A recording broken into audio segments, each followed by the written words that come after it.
Welcome to Daily Dose of Aramaic Grammar Lessons. This is Lesson 18, Vav with Verbs.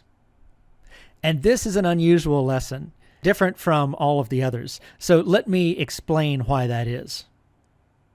In the Biblical Aramaic for Biblical Interpreters textbook, on the left, we place Biblical Hebrew grammar and syntax information that the reader should have some familiarity with.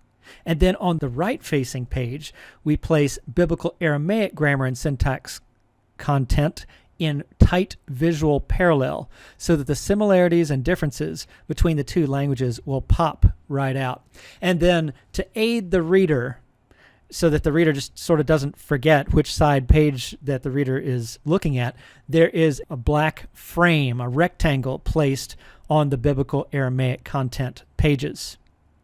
So for Chapter 18, which mirrors this Lesson 18 of the grammar lessons, on the Biblical Hebrew side, we have the Type 2 Vegetal and the Vayiktol because this is the Vav prefix verb forms chapter. However, there is no corresponding information in Biblical Aramaic, so there's actually not a black framing on right-facing pages in this chapter. This is purely Biblical Hebrew review in that textbook.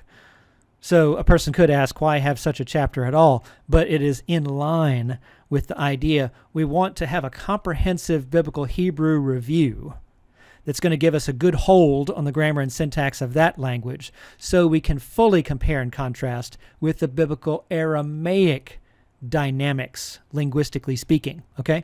So what we're saying here is that there are no structural parallels to the Vegetal, Type 2 Vegetal, as we call it in the book, and Vayiktol in Biblical Aramaic. So what's this lesson about? Well, I want to demonstrate how we should read Biblical Aramaic differently from expectation with regard to vavs and verbs. And I'm going to do that with Ezra 6:5. It's a relatively lengthy scripture passage there, but it's lengthy enough to include several illustrative examples. They're really going to help us here. So let's look at the beginning, and also the gold and silver vessels of the house of God. That is going to be the subject of these verbs we're about to talk about. Okay, so the first one we come across is in the first line, hanpek. That's the brought out. So you see, and also the gold and silver vessels of the house of God, which Nebuchadnezzar brought out. That's a hafel C, perfect third masculine singular. And of course, someone could say, wait, how can a plural subject have subject-verb agreement with a third masculine singular verb? Well, this looks just like that it's a collective idea here. Okay, so we need to expect now from here on to see third masculine singular verbs match gold and silver vessels in this passage. Okay, and then we keep on reading from the temple in Jerusalem and brought to Babylon. So it's very clear we're talking about the same subject, right? And you see with the and brought verb highlighted in blue, second line, vehevel, that you have a vav followed by hafel C, perfect third masculine singular. And that vav's function is to just be a conjunction. It's just to be an and idea.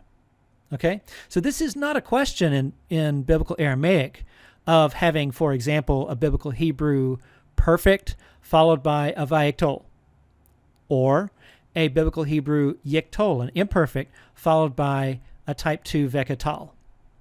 No, there's no analogy to that. So when we see in this example a perfect verb followed by a vav plus perfect verb, that's all it is. It's a vav conjunction plus a perfect verb on line 2 there, highlighted in blue. Okay? Now, this passage here is helpful because it not only has a perfect verb pair to show as an example, but an imperfect verb pair. So we keep on going. Let them be returned and let each item go. You see that? Okay, so the first verb is hafel C imperfect third masculine plural. And you're like, wait a minute. I thought we said that we had a collective plural expressed in singular subject-verb agreement. Well, yes, we do actually. Okay, so in the English translation, that looks like a passive translation, and it's because this is actually active voice, But this is let them return.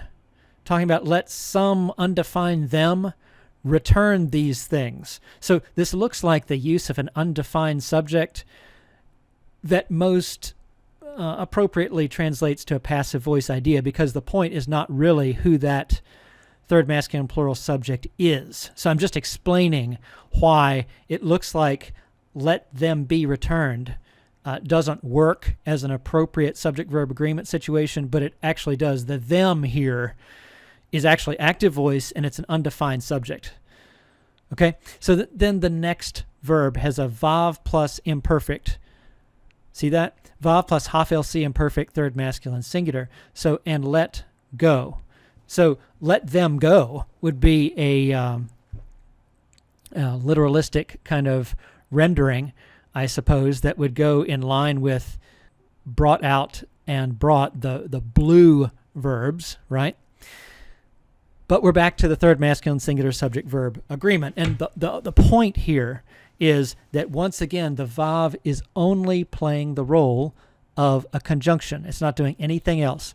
And it happens that this jussive-like modal nuance there is not due to that being an actual jussive by form, so to speak, but it's a jussive by meaning.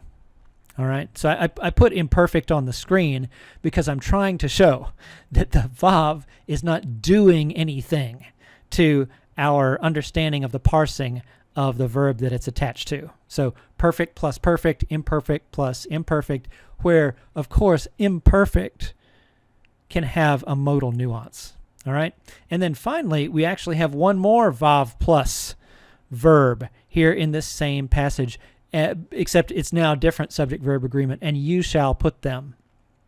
So vav plus haf-lc, imperfect, second masculine singular.